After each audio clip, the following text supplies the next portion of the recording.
Mbote na bino ba papa ba maman na bilenge ou izali agence na bino Smart Consulting ou izosa la bino musala ya kitoko. Tozana ba bourse d'études pour na bana na bino oyo bakokende kotanga na étranger etc. yango ebimi papa maman milengela yaka na bureau pour na ko se renseigner pour na intérêt ya mwana na yo. Tozana bourse d'études pour na Tunisie, tozana bourse d'études pour na Chypre, pour na Biélorussie, na Ukraine.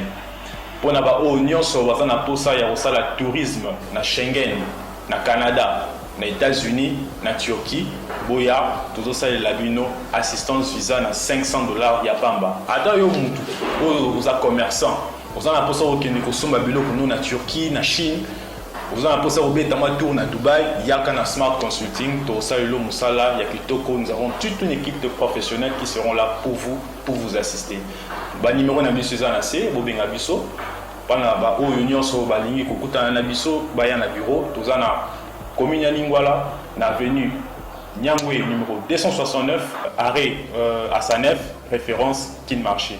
Bienvenue à tous. Smart Consulting, avec $500, on peut voyager partout dans le monde. Merci. Vendredi malam, on a vu nos nyonso nzembo ana totie zeto la kisabino ka twana bandela weekend. Nzembo simbi mutute itali mutute bandela weekend. Vendredi malam, on a vu nos nyonso bozomi na Kinshasa, bozomi un peu partout dans la République démocratique du Congo. 281 voix contre 201. C'est le résultat où il lobby. Madame la présidente, a combien peu honoraire, il y a une chambre basse, il y a un parlement, Madame Janine Mabunda, désormais, c'est conjugué, n'a passé. Est-ce que Makambo et le lobby dans le parlement, ils ont marqué fin, il y a règne, il y a régime, il y a président honoraire Joseph Kabila. Est-ce que ils ont marqué fin, il y a un dictat politique? Est-ce que Makambo et Komaki lobby, ils ont marqué fin, il y a une autorité morale, ou autorité morale à lobby? Autorité morale à quoi ici mais FCC a ticali jusque-là majoritaire au niveau de la province pour être sur les 26 provinces que compte la République démocratique du Congo, plus de 20 jusque-là ils allaient acquises dans la logique de FCC. Est-ce que comment au niveau national il faut changer dans au niveau de la province donc on va réfléchir autour de plateau Nabiso ya Mokolelo vendredi plutôt 11 décembre 2020. Merci de la confiance pour ça Nabiso Mokola lobby accepté. Mon croix en membre du bureau, ça y a problème à santé, les restes, on a batikali, comme la présidente, la rapporteur, adjoint, on a sur Basili Kokoya. Est-ce que vous allez signer la SICA? Partage quoi n'engenini, mon peto kansango, union sacrée, c'est vrai, mais puis kota peine union sacrée, ça m'a mingi. Ah, bah, tu vas au kota, bah, kabolango n'engenini. Bah, koué la angote, est-ce que n'a bi kota, wana, n'a bi tias, n'a bi bamba, wana, peuple a se retrouver. Merci Nabino Sobosomi na Kinshasa. To fungo la émission na biso am kolona ba invité memba to na bango na plateau à lelo. Ba lekaki. Ba lobaki. La mingi ba prometaki plan B, ce qui majorité chargé. Est-ce que na niveau o to commune ngo lelo to yoko lobaki non majorité commune à union sacrée? Est-ce que te na élection à bureau à Sika FC ça pour récupérer sous majorité na été informateur à koya mukolonini premier ministre Ilunga Ilunkamba ça na bokonzi. Est-ce qu'à cause de la démissionné Yemoko, tu peux cause de la soit gifle à niveau Assemblée nationale. Merci de la confiance pour ça les bisous mon amboka Ibrahim Touari Kabila. Bonio. Kimia Jali. Nous avons un peu timide quoi ou sipelité na makambo comme qui lobby ou encore s'attendait à quitter que comme ndengwa nous allons émotionner ti lelo. To ebaki pouvoir eza na maboko ya peuple. Donc nazana esengo ya makasi. Façon na sepela kilobi na pikaki kutu crise on a kaka sengo eza ya makasi vraiment naza vraiment na esengo makasi.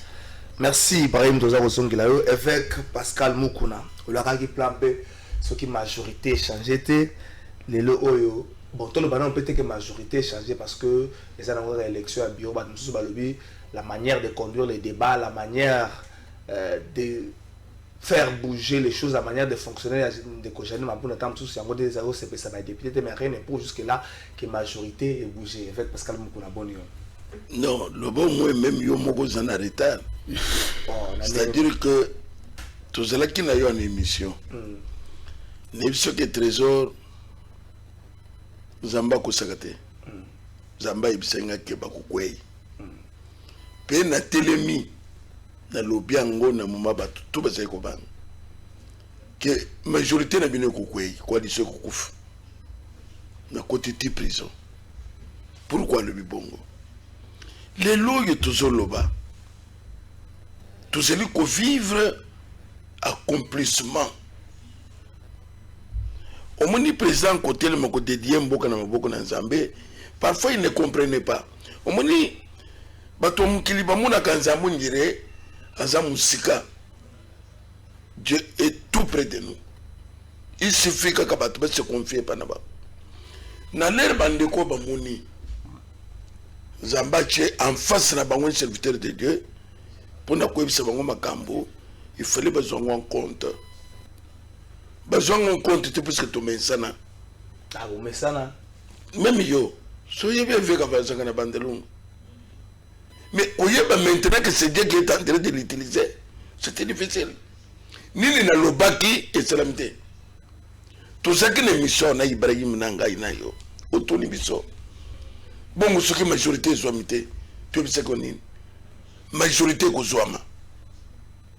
Mais jusque là tu veux que le bâtiment que majorité soit bien. On les a dit que bureau and de cochon ma bande de quoi mais majorité tu veux que le baron en terre. Ce qui est c'est que mesaki na majorité bureau ko ko yete. Lobby de pour na côté c'est que ben ça la majorité était. Oyebi to c'est que makile ya Congo bandi ko crier. Ne saki ndeko. Oko salo fandi obandi komuna bato saki na bango. Okomi ko tsana fache béton amone ngode. Baso sele boy. Fimbo na bato yo azaku compter sur bango. Ata yo moko. Otiko le 281. Na 201. Calculé. 80 et 80 fois. Toi comme tu as topé ça bangwata 30 lissus. Tu veux que c'est la bangwata 10 pour comme 40. Tu veux que c'est la bangwata 10 pour comme 50. Balegi. Donc l'affaire majorité parlementaire est sili. Donc ndeko au Kabila il faut y avoir que c'est terminé. Mais wana oza peut-être aussi la raccordement moko frauduleux majorité na parlement donc que na l'hypothèse donc majorité et bongani na ndeko Kabila ba que leur na et si les alliés raccordement moko frauduleux parce que hier azaki na kati ya action parlementaire te les sénateurs avaient assis jakane kututé donc wana ezali bandeko oyo yebi bandeko obeminaku bandeko nani nde basijaka donc rien à voir avec ye na za ko bisayo que majorité parlementaire nde esimbaki eza lokola ba pilier ezali kusima mutu ba ko isa il est comme ça il peut parler encore de quoi il peut s'accrocher na mine. Batu basaliye sénateur avait parlement. Batu basaliye que bakanga yete ata bomaki ata kubomelelo izaka parlement na yewan. Lelo ne c'est que chiffre 9 et bongo na 6 soit bongo na 9 ne monsieur les 4. Lelo bongo ni 9 te 6 même pas 9. Et pas l'ouki na mission ya zotala. Cela veut dire trésor. Loi est changée. Loi 21 va changer en gros. Mais ça jusque là ça dans l'ordre du jour terre. Si on a ça comme c'est que makile ya Congo ngangi. Mboka zala ki dominer na ba force étrangère. Mboka zala ki dominer na ba paya Difficile à prouver encore. Ngana ko prouver lo yango. Pour ça. Alors pour le moment Congolais ne sont comme c'est l'homme. Nalobaki moment ko ya Congolais comme c'est l'homme ba ko telema. Les lois telema.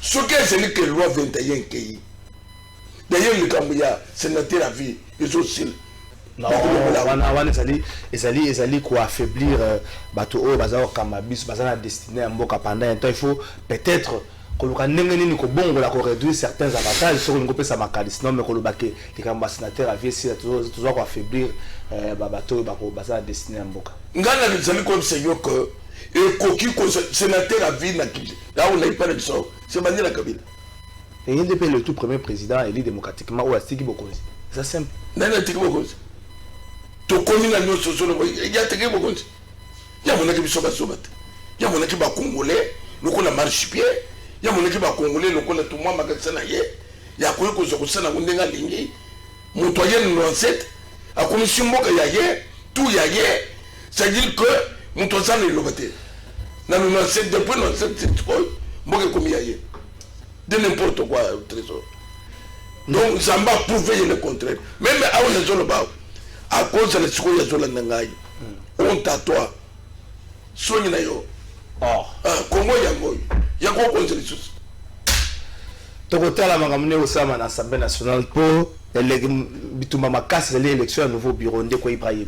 281 voix contre 201 voix.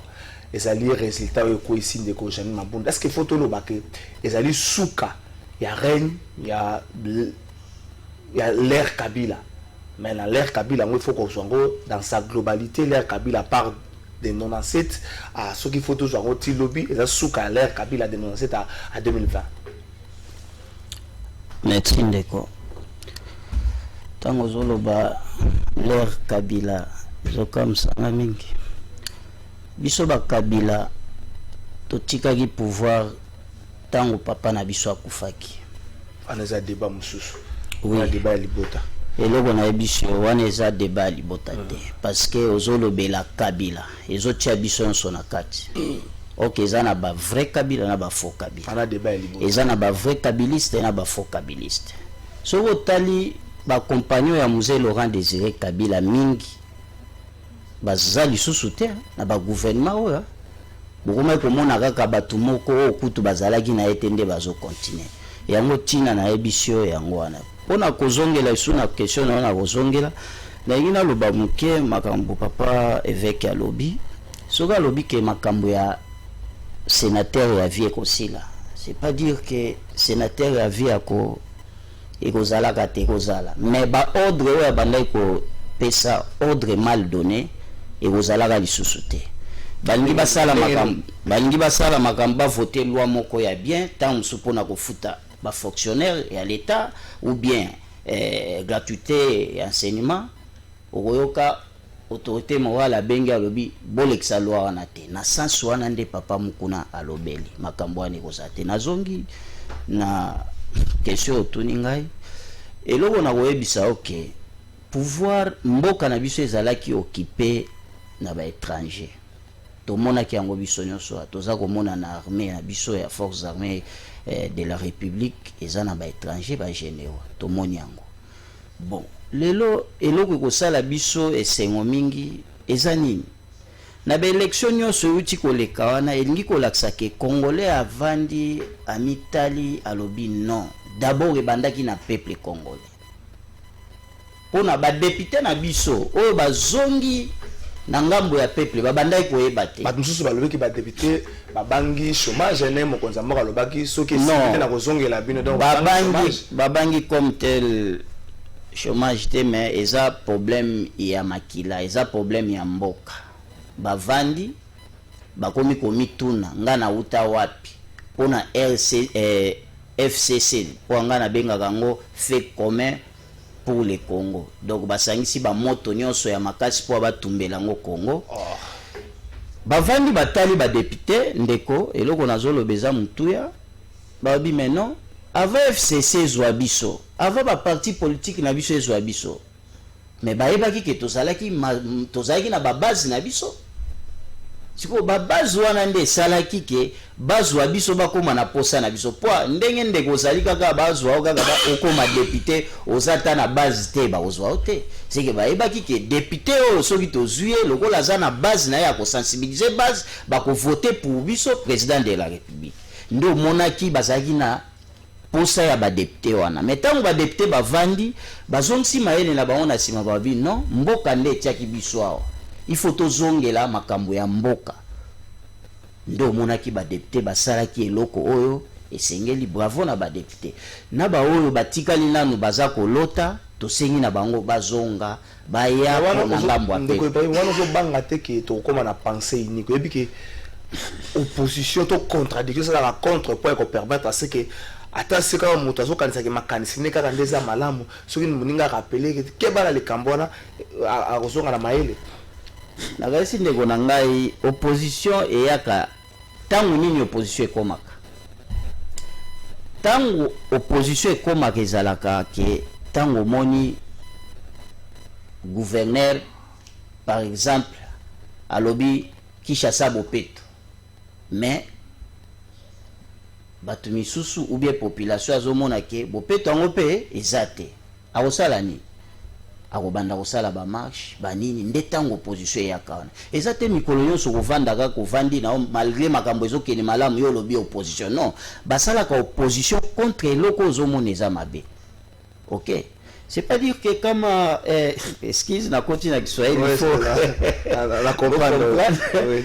Donc eza te soki ke makambo eza kokende malamu ndenge ba député na biso ba laksi ke baza ba congolais ba laksi ke mboko eza ya biso il faut biso ba député to zongela pouvoir na biso pour il faut yebaka ke ba député bazongeli pouvoir na bango eza esute mutu aya banda ko commander bango biloko ezanga tina te bakomi ko salela pona peuple nde yango wana nalobaki ba oyo batikali bazonga lisusu baya na ndaku baza bandeko na biso surtout ba papa na lingaka mingi la mère Mende Dimite akala nesa de la mère Mende zonga oza papa na biso oya ko défendre mboka yaka na ngambo ya peuple opesi message na kitetela na CP avec Pascal.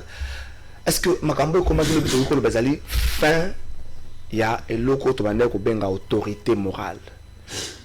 Il y a appellation à n'importe comment qui na système ko batu ba na bango ko mais ce qui autorité morale à quoi ici pour le bango autorité morale ça na FCCT le parti nyos na même peu batu du ko ba benga na AFDC ka autorité morale. Est-ce que auto comme zali fin ya règne ya ba autorité morale na mboka na biso na ko bisa yo ndeko trésor fait y est déjà tango yao ba Léopold de autorité morale et sili au to komi na tango ya kutonga mboka ya ba autorité morale de mboke la moment to solo bana yo mayi baso teka na ba bidon na ba quartier nyonso et soko la ndelibi ezaka ba PDG na bango PDG na bango. C'est-à-dire que bandeko bayaki na destruction méchante. Tu vois nous opesa bango makalis na yo. Mais na ça comme ça na quartier je ne pense pas que ola leki na mwinda. Ou parfois na tongoma yebimaki. Est-ce que mboka na biso ezalaka bongo Kinshasa kinabel. Donc soki biso to kanisi Kinshasa biso to kutaki. Même les bango pe ba yakina 97 ndenge bakutaki quand même we bakutaki na ndenge tozalelo ezama mingi na koyebisa yo ko règne ya autorité morale isili autorité morale bambrouiller biso trop pour le moment bana mboka tosanga totonga mboka c'est tout.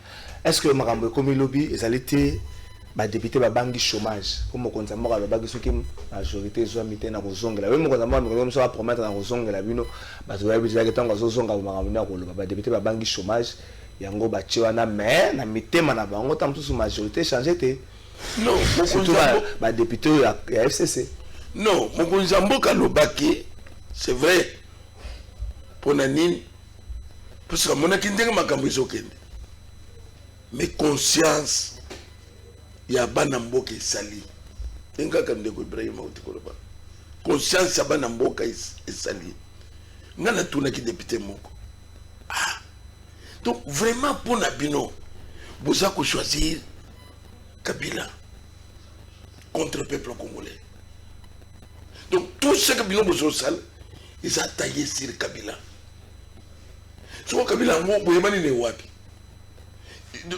siko il bolingo na bino na Kabila et bandika parce que baina 97 mais ça question est arrivée très ba so so pe bana ba on a 2002 2003 le bolingani makasi bien sûr mais avant yawa aselaki na mboka aselaki te donc les lobos so bo bandeko ipo tomi na bango bokoli na bango oyo boyebi ke bandeko o tutuma ya moto puis même te ezalaki Rwanda ezalaki Tanzanie non wana question wana eza nango trésor okotenga na lobete pardon question wana eza nango ya moko otuni mutuna moko très important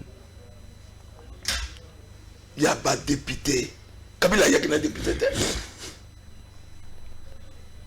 ba député baza ba congolais parmi les députés il n'y a aucun rwandais parmi les députés il n'y a aucun ougandais même Tanzanie en zana quantité baza bana mboka tout ce volet facilité besoin de la nationalité douteuse et vous voulez utiliser bana mboka pour nous détruire mboka na bango ça nous dit son nom makila engangaka même Zamba Yurisaki Kaye la voix du sang de ton frère crie de la terre jusqu'à moi quand il y a bana Congo et tout le monde et tout est là-bas député mais la communauté internationale c'est la logique moko ya en fait tout bien en communauté internationale pour communauté internationale c'est vocable moko un peu complexe la logique moko ya koluka kovandi sabatu kovandi sa président de la République na président de la République on a ancien président de la République président de la République honoraire Joseph Kabila bavanda bazana lisolo moko to mona pe démarche wana c'est quoi kota na logique wana ya koluka ko solisa batu bavanda pour que kimia ezana mboka jusqu'à aujourd'hui bato musu bazo kanisa notamment de kolisanga bonga zo kanisa ke pona ko resulta makambo esengi Joseph Kabila vandi quelque na kwa moko na table moko Félix Tshisekedi président de la République na table musu Martin Fayulu bande ba vandi ba sololi nde ici à malame ko mona ngana kolo be Dieu merci c'est plus que bamvutuma na bango ezo simba le sous président Félix c'était c'est-à-dire ba komi ko sala bamvutuma ba zo kuta fait moto moko ezali ko empêcher bamvutuma que esimba te pona nini communauté internationale atika biso na kimia communauté internationale tindi monika eza pona bitumba ko pe basirisa ngote bakota na likambo politique ya Congo te na moment tozali awo on n'a pas besoin de ça crise politique ezali awo te crise nini ezali awo bana mboka bateli mpona dessin ya mboka na bango vous nous parlez de crise quelle crise dialogue ya nini ndeko trésor ne seko na place on n'a pas besoin de 5 ans on n'a pas besoin de 5 ans ne seko oyebite ke ngana seli nga 5 ans te mais tout c'est la ngozo bi mezo mo ezali et fait pas tout ce que vous voyez ici ezali te fait patriotique et ça pour la bouteille sûr qu'il n'y a pas que 5 ans 5 ans c'est l'organisation interne de l'église catholique qui a composé avec autorité morale Kabila pour déranger gratuité. Non, c'est sont grave ça la contre l'église. Nazako le bango. Tu parles de quoi? Est-ce que mais quoi c'est la grève? Que sont les autres c'est la grève? Donc ça dit que tout ça, l'autorité morale était derrière. Il y a un PCBI, il y a dialogue. Quel dialogue? Mon cousin c'est une consultation et il y a un dialogue. Oui, c'est le dialogue. À cause de la trop. Et ça, Beki, il y a un PCA, Kabila. Tout le monde qui Beki. Tout le monde qui total le dialogue. Il y a des camonines. Le dialogue est salam aboni. Et botanine. Nous, on n'a pas besoin de ça. Ils sont tous ça déjà. Bateau, ils ont que nous pouvons avoir costé. Bateau du peuple congolais. Bateau, il y a les sangs, il y a Bana Congo. De victoire, il y a Congo. Tu marqué déjà. Coalition, c'était déjà la première victoire. Deuxième victoire, majorité parlementaire. Et troisième victoire, ça sera l'arrestation. Non. L'arrestation de l'autorité morale. Non. Je t'informe. C'est payé, c'est rien. Non. On va annoncer l'arrestation de Yamuto à beauté. Aussi, on était avec Pascal Ozali. Ozali justice. On a déposé qui plainte. Ah, on a des conséquences, il y a plainte d'ailleurs. Exactement. Ah, ok. Là, Yoka. Au moins, la minute. Et là, ils ont protégé cette loi 21. Je pense, à mon humble avis, que les députés au Yabisoy, parce que l'on l'a 21. L'on l'a 21 aux journalistes. okoya couvrir audience okoya reporter ngai na autorité morale tout ça. tokozela yango ntango okoma mais kwando yo ozali quand même justice te tika soko déposaki plainte na justice tika esala na cour normale ekende koabuti no recevable tosengaki na dgm autorité morale abi maboka te. Non, la loi interdit de limiter liberté à monter. La loi est libre, liberté à se mouvoir calmement. Ah, ça n'a problème à voir. Ndeko Ibrahim, est-ce que lobby, le peuple congolais, a la qui na communauté internationale, que au-delà de Makamo, le peuple congolais, c'est un parce que tout le monde a dit, Bandeko Belé, comme il y a un Mokonzamboka, a Luka Vandissa. Ndeko na Joseph Kabila pour être bas sur là baluka ici moko pacifique ba musuku abana kiteza bakanisa ke nosuka bafandi batumisa tout président de la République Joseph Kabila pe Martin Fayulu bafandi sika moko ici moko ya madame mais lecture mususu ya population notamment taba représentation des l'Assemblée nationale et puis mina ndenge mususu. Merci Ndeko nanga toboyi na bisote ba idée na bango eza ya bien. Mais ce qui n'a pas baksa et le comme wana na kati ezanini président en tant que président de la République akoki ko boya ko dialoguer et puis na politique dialogue ezelo ezalaka afongolango toujours porte mon mais président de la République azalaki na idée oyo yae il faut to respecter mutu asali consultation a consulter batu nyonso donc pour ngai Ibrahim Kabila la monaki to kende na consultation ana tina suka tangu to komona fe nango ndeba mindele bakoya ko yebisa biso to moni ide na bino bokomi na suka to kende sikoyo na dialogue benga pe ba misusu wana mais aussi longtemps to zomona ide mokonja mboka pesaki to zo kende nango malamu ezo kende bien lelo to za na majorité biso peuple dans la majorité dans l'Assemblée. L'Union sacrée, comme 281 personnes, il y a comme ça, peuple. Et ça, union sacrée pour les Congo. Pour Namboka. Tant que vous commencez pour Namboka, tu côté les mélanges de la population.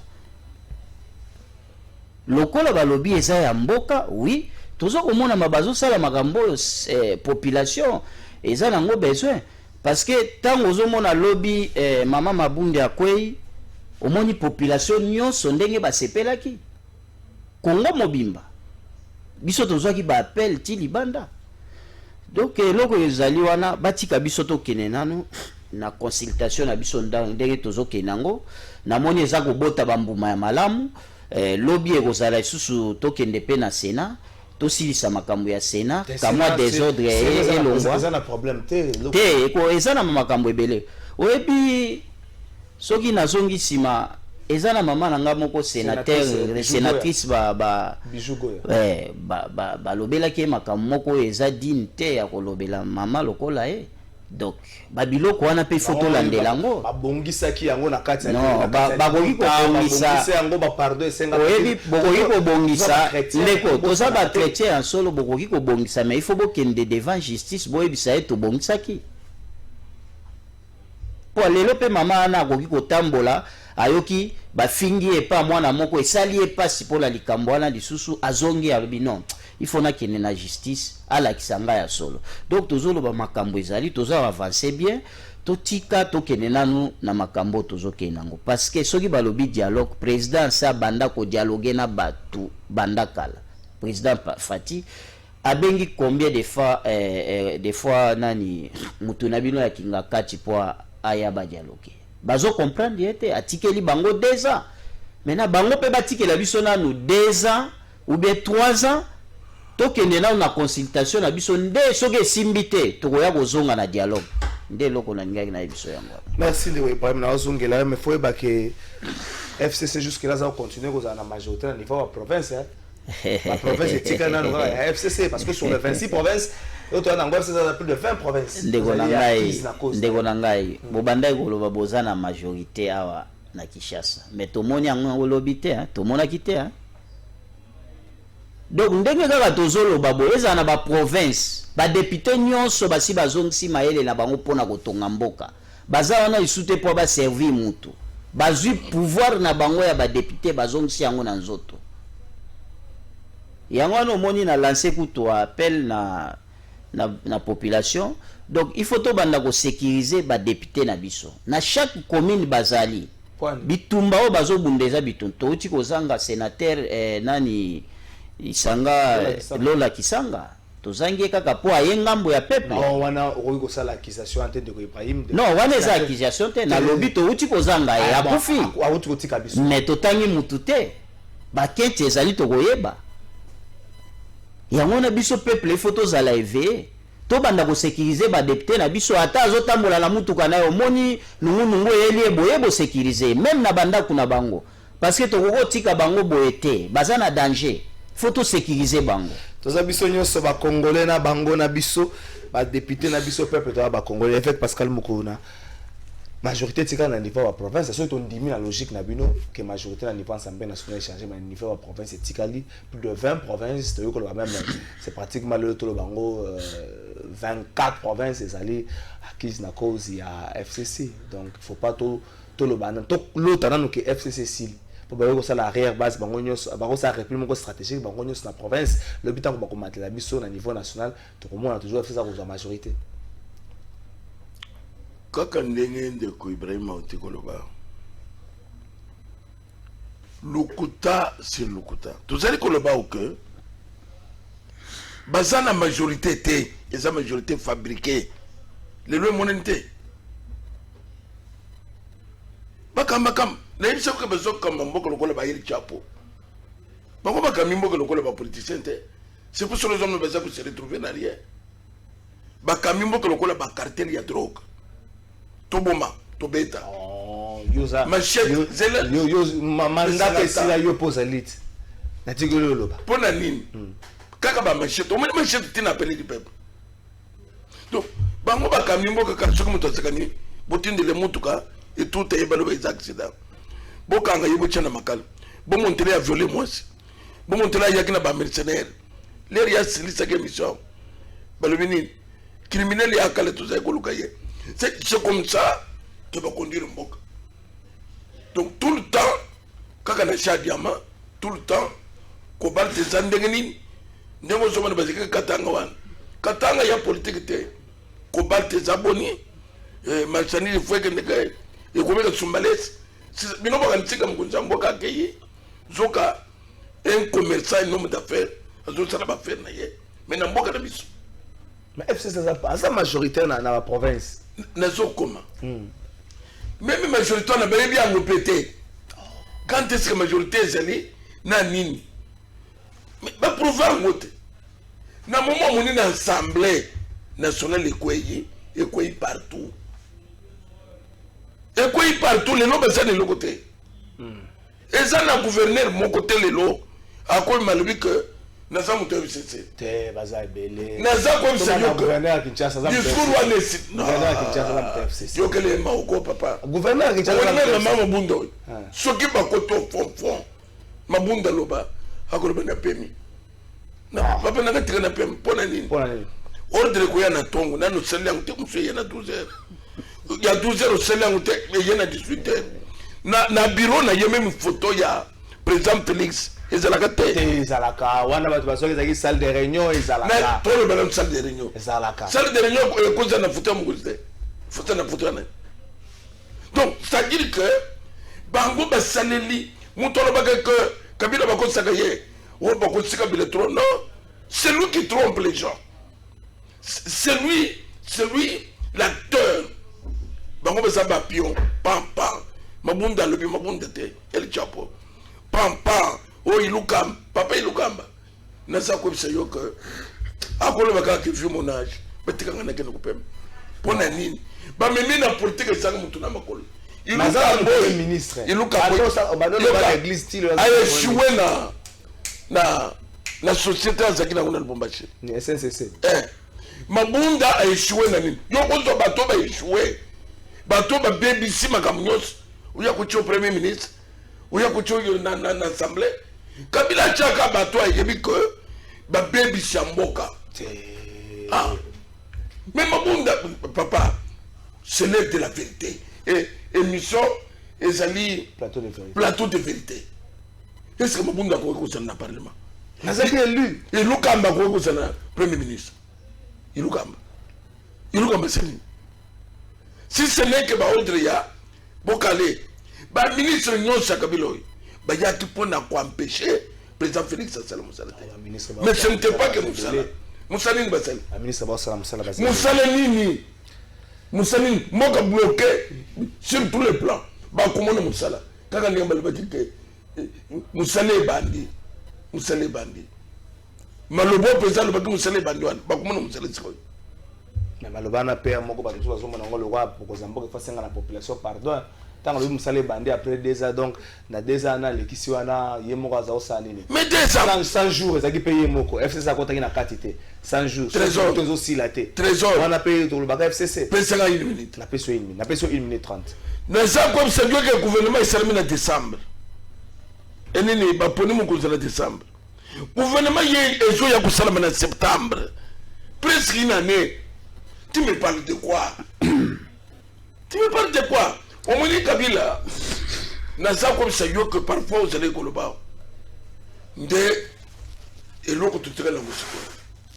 Ce qu'on négocie de départ n'a été, il sera humilié davantage. Non.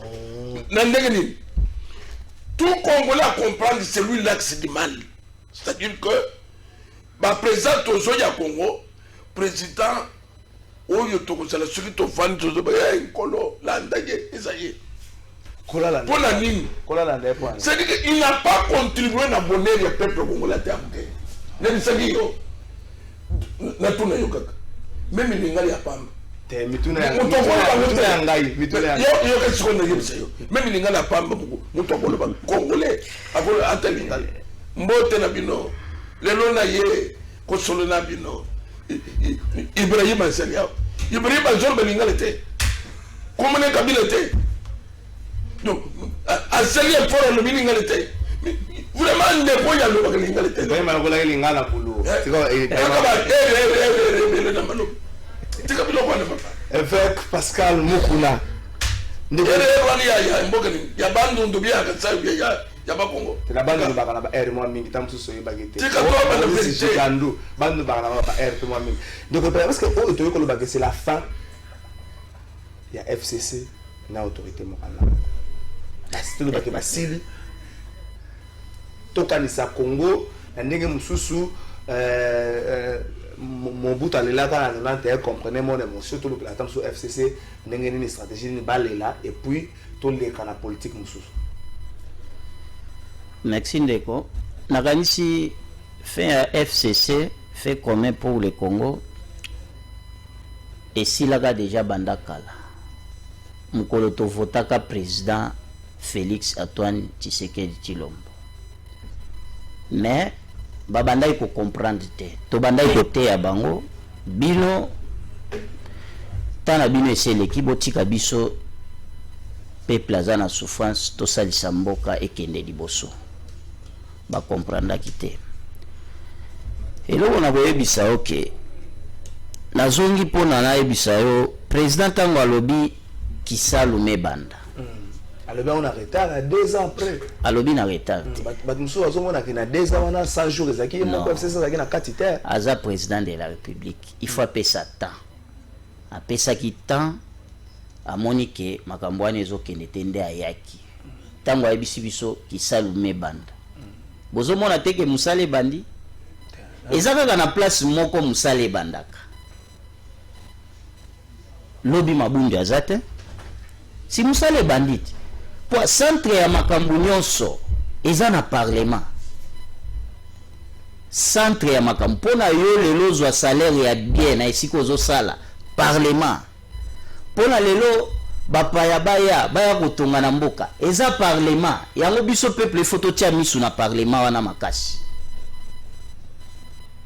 ndo moni tangu président lobi kisalume banda eleki kamwa mikolo 4-5 musale bandi e banda eza na place kaka musale banda kati ekomi na etandi nyonso ya mboka donc musala DG bandaki président de la République aza mutu azomona musika amoni penza alobi ke oui tomoni ba idée na nyonso apesaki ke Kisalume banda ese bandi batoto ya mama mukatanga kazi inaanja tusoutenir président de la république kazi inaanja ku assemblée nationale kaba nakosa bunga kazi na non kazi inaanja ndeko nanga musale bandi pona ni pona tozwa babunga oyo biso tolelaka na Katanga il faut parlement ndeko votele biso balwa ba budget ya mabien oyo kosala biso to sala bilanga fufu ekoma eloko pamba bana bali ya bien donc na koyebisa o président de la république aza na raison peuple aza na patience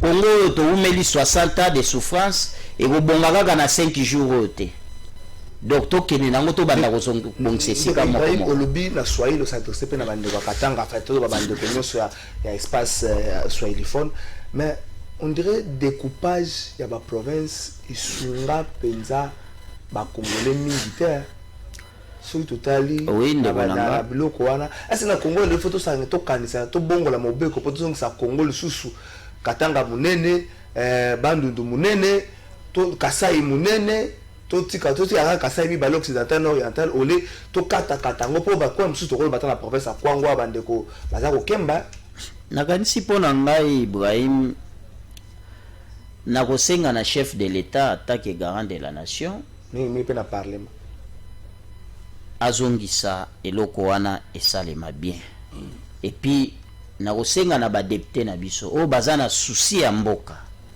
bao baza ngambu na biso bazongisa Kongo na biso ezala ndenge ezalaki eloko tokoki kosala kobongisa balabala ya Lubumbashi Kinshasa pona ekosalisa combien de provinces wana na kati ebele eloko moko wana tant tokosilisa na tozwi lisusu ya bandundu kokota na Équateur tozwi Kisangani oriental tosangisi yango na nini nde ba route principale oyo tokoki kosala soki tosala eloko wana population ye moko na kobanda ko créer ba misala na ye avant l'état ya ko créer musala oyo kosalisa batu nyonso donc yango tosengi province na biso il faut ezalaka kaka ndenge ezalaki 11 parce que oyo batieli biso ezalaki kaka na avantage ya bapaya po bakatela biso ba minembwe basala boye bon tosi to comprendre yango et puis pona kotia désordre mingi na mboka minembwe ezaka ya biso ndeko avec Pascal Mukona motuna moko bepa na yo batu mususu baza kolela lelo découpage ya la province. Est-ce que vous pensez na 20 oya sika ndenge bino bozolo bango esenge to bunda babongola mobeko la province ezonga ndenge ezalaki bandu dans l'assemblée Kasai ezonga kaka mibale Katanga ezonga nano moko le temps to bon ate kokata mais to bongisaka totalaka nano na Kwango gouverneur akozala na nini pour fonctionner na Olomami par exemple gouverneur akozwa combien pour fonctionner ndeko trésor otuni mutuna ya bien mais ngana ko ibisa yo que bandeko na biso FCC bazo mériter prison pour na nini bazo mériter prison pour nini. On n'a jamais vu des gens na motema ya motelo yo na ndenge nini ezali prévu na mobeko wana Mobutu atika kya mote te yena Kabila le atika kya mote te atia yango pete na kokoma na kwa bisa yo ko sala 26 provinces basala ngona ambition politique puisque soki ezali ka ambition politique te balinga babanda na nzela babanda na université babanda na aéroport comment vous créer province sans aéroport vous créer province sans SNEL sans régie des eaux il s'agit de quelle province gouverneur à zone tamuna moto c'est pas l'inga à la population non c'est-à-dire que et l'homme est athée azakana ndakute bozo c'est la province ndabu ya gouverneur dans le sonja ngote source nini c'est-à-dire que bavana vivre na nini kenge zakana nini kwango zakana nini pourquoi faire souffrir nos frères bozo faire souffrir ba mpone yo kanebisa biseyo Monsieur Kabila a salaki que basere de coupage na bani na Katanga ba province mususu et payer le pot cassé ya Katanga na Kasai. Nandengeni. Amonaki Katumbi qui devient un danger pour Naye. Pour affaiblir Katumbi, il fallait qu'on ait le découpage ya Katanga. Tu sais ce qu'il a fait? Il fallait donc pour affaiblir Bamiyambo. Attends. Découpage ya Katanga. Mulongo. Le combattant ya Katanga. Witu Mulongo. Bakangi, il a souffert. Nasa Bima, le professeur Abima. Bien sûr. Mais le problème est que il y a quoi diviser au sein du découpage.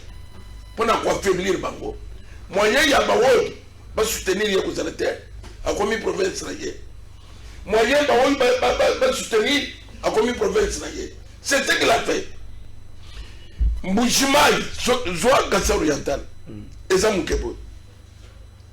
Beaucoup de la province, Misak. Nakamwe loko ezabo d'abord au départ. Quand Capone était décédé.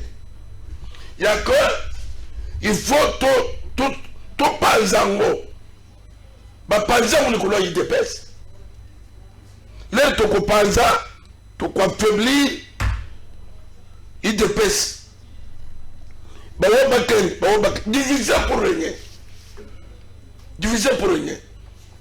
Puisque ce qui est le découpage, il y a normal. Congo central, il y a des découpés.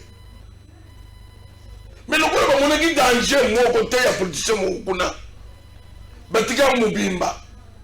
Et si on va trouver danger, Zali. Mais na grand bande de danger, c'est la Guinée. Mais on se le dit. La grande bande de danger. Mais toi, danger, c'est la qui? Banane, politicien, il y a danger dans la grande bande. Na kusite na lukombo lelete. Mais na za comme ça yoko basali découpage na sentiment mabé. Monsieur Kabila même na kosamene akoye bisebiso comment akendeki na précipitation ne lokoyo. Ibrahim utiko le kambo ya bien de Ibrahim. Ya oli akosala nzela weza ko relier Katanga na Kasai. Kasai na Bandundu Kisangani, il y a ce découpage. Nous avons trésor aux Congolais, à les Congolais. Quel est pour vivre l'année? Et ça, dans ma province, où il y a pas de tir, dans ma province, il y a punition, il y a punition.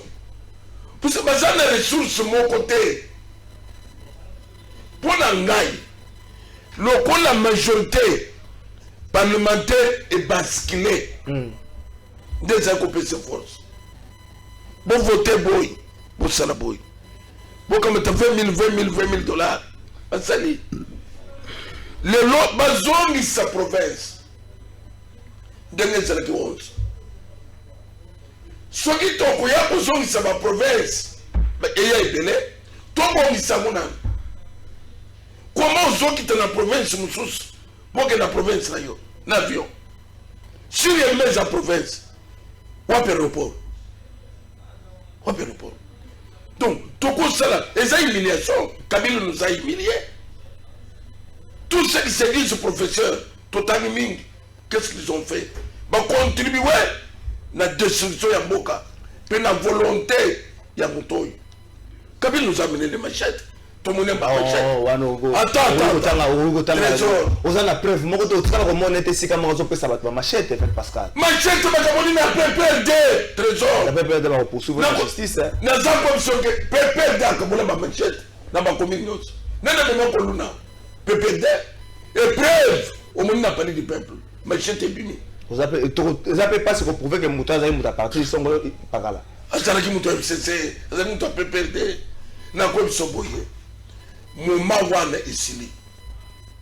Monsieur Joseph, puisque Ibrahim doute le nom de Kabila. Monsieur Joseph, merci.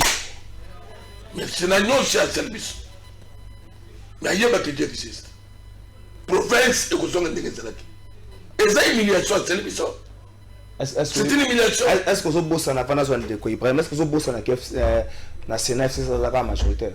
Na quoi ça yo que ntamu mwambazo kwe. Ndeko mabunda keye pas soke. Mboke za bangote.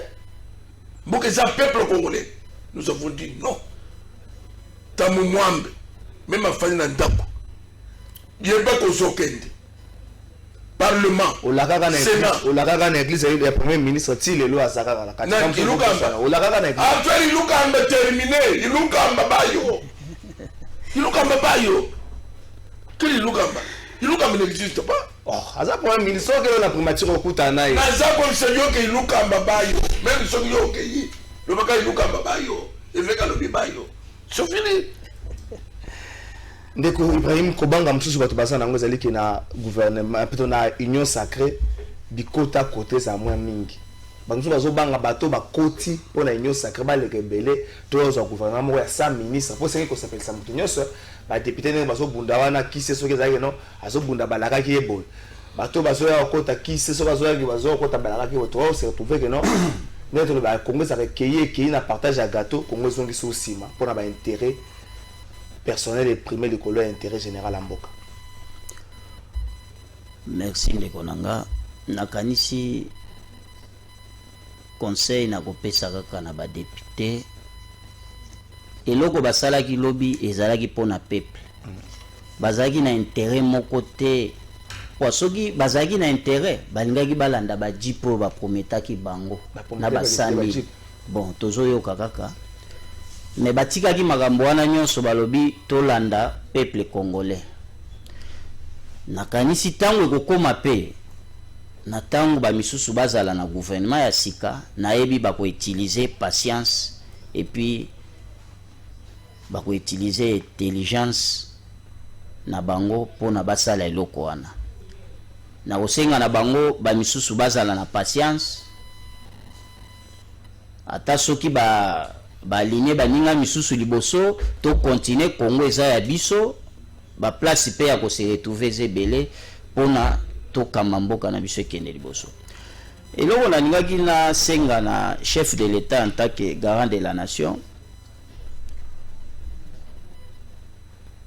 président honoraire lokola bango balingaka bakombo honoraire eza biloko na bango to pesa bango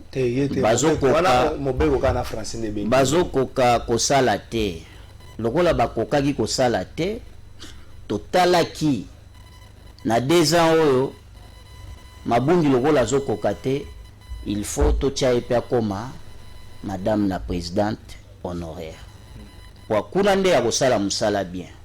Siko bato tokotia siko biso peuple toko voter ko lekela ba député na biso esengeli basala penza musala ndenge siko soki batango eke tozala na sécurité soki mutabimi président comme FCC tozala na sécurité soki aza congolais akosala pona congolais pona Congo yango toza komona ba désordre eza koleka kolwezi tozomona Lubumbashi bato batomboki pona bayokaki ke mutu ya kinga kati alingi akende kuna omoni wana nyonso komi ko trouver ordre public ngala zana bato nazoyebisa biloko ezali na koyi kozwa téléphone awa na l'action ba image donc biso bata oyo biso ba congolais toza kosangana pona kotia mboka na biso ezala na bomoko tosilisa pasi ya population esengeli te to banda koyoka yoka ba makambo ebele ayawa te ba misu balobi ayawa omoni nyonso wana eko troubler ordre public yango na sengaki na chef de l'état asenga na ancien président vanda nanu wana atika kotambola na divagation bongo eza malamu te avanda nanu wana jusqu'à ce que tout le monde a kimia et koti na mboka to assurer que sécurité na ya sola ko kende kuna beba ko yamba e to ko pesa enzela ke mo beko zo pesa ndingi satambola nena mais soki ke to moni ko déplacement na ko trouver ordre public to ko tika ya kende te c'est ça parce que pona ko luka kimia na mboka nazasi oza mopanzi sango zoyoka ndenge baba makambo eza kosalema kuna bolelo akokolongwa awa ake kolwezi bamisu balobi to boyekomi siko bitumba bato na ye mpe bakolinga bongo tomoni ke wana président mpe de la république azala l'aise te biso population tozala l'aise te ya kolwezi ou bien ya Congo mobimba donc yango tolobi azala nanu kimia po ntango papa Etienne azalaki awa bamonaki ke papa Etienne mpona kenda ata kosomba ata kisi na nini na pharmacie ezalaki problème batielaka ye basoda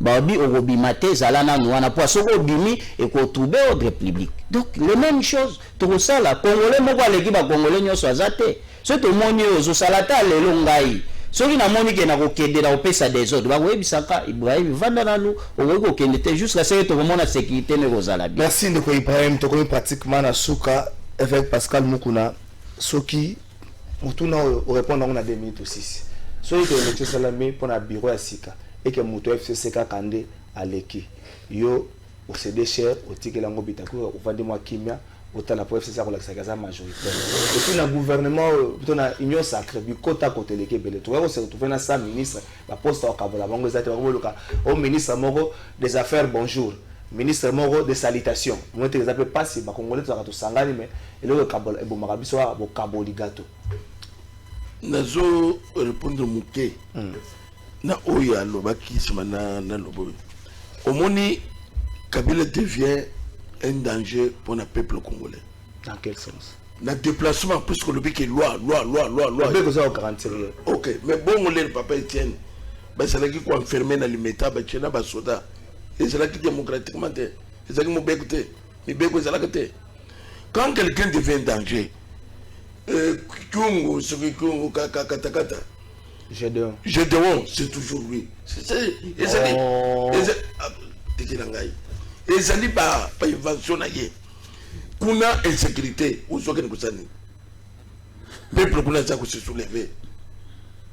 Pourquoi peu lingo kende? Où en affaire kuna? Donc Fanda, pour le peuple congolais, mais c'est Kabila. Akobi manante et puis afin hôtel mena mwana to hôtel mena mobeko ya papa tchana hôtel mena kite katumbi alinga kotana ka sumelesi akutaka beaucoup tele mena le côté ça dit que y puis afin deux président ya assemblée quoi ya FCCT à quoi ya FCCT na njeleni puisque FCCT à quoi il lobby. Donc, c'est que le président Yakoya, l'Assemblée, c'est le président du peuple congolais. Il faut y avoir un souci, il y a peuple. Et non pas que l'autorité morale. 3.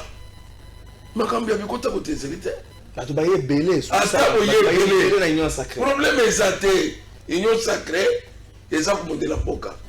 Mais, poste, bah couper ça n'a pas eu, bah qu'on soit, bah m'sou bah qu'on fanda. Ce qui peut tout le merci avec Pascal Mukuna, merci à Ibrahim Touareg Kabila. Nous avons Ibrahim Touareg Kabila, au ministre et à l'intérieur, il y a au Katanga. Avec Pascal Mukuna, au gouverneur adjoint, il y a Kassai Oriental. Nous avons combat, fruit à combat. Bon, nous avons des Senga Bazolo, tu as sauvé ma pression, Kobo ya tête. Ibrahim, ministre, sauvé ma pression, Kobo ya tête. Ce que les alliés pour la mboka.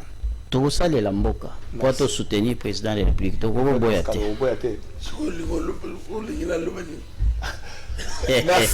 Merci Nabilo Bolanda Kibiso, merci Nabilo Nabandako, merci na autorité morale Papi Mandeke au moins to battre l'autorité morale d'être Freddy Kipimo, Patrick Kitoko, Maïdia Kesse, Clovis Odinga.